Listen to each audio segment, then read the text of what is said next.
Let me address another issue straight on.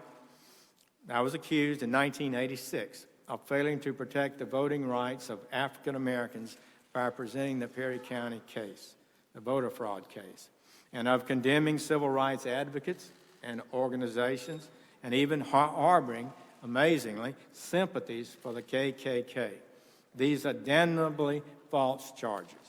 The voter fraud case my office prosecuted was in response to pleas from African American incumbent elected officials who claimed that the absentee ballot process involved a situation in which ballots cast for them were stolen, altered, and cast for their opponents.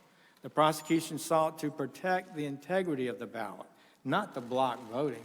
It was a voting rights case.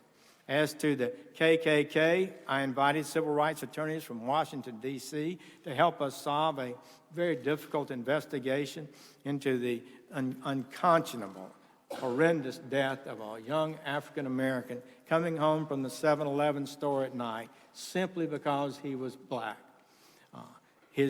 Michael Donald, and actively backed the attorneys throughout the case, and they broke that case. That effort led to a guilty plea and a life sentence in court for one defendant and his testimony against the other defendant. There was no federal death penalty at the time. I felt the death penalty was appropriate in this case, and I pushed to have it tried in state court, which was done. That defendant was indeed convicted and sentenced to death, and 10 years later, ironically, as Alabama's Attorney General, my staff participated in the defense of that verdict and sentence, and a few months after I became United States Senator, that murdering Klansman was indeed executed. I abhor the Klan and what it represents and its hateful ideology.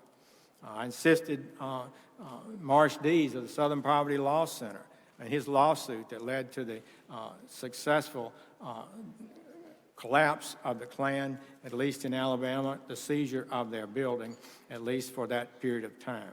As Civil Rights Division attorneys have testified before the committee, I supported fully their historic cases that the Justice Department filed to advance civil rights and that I supported, including cases to desegregate schools, abolish at-large elections for cities, county commissions, and school boards. These at-large elections were a mechanism used to block African-American candidates from being able to be elected to boards and commissions. It was a deliberate and part of a systemic plan to reduce the ability of African Americans to have influence in the election and governing process. I never declared the NAACP was un-American or that a civil rights attorney was a disgrace to his race. There is nothing I am more proud of than my 14 years of service in the Department of Justice.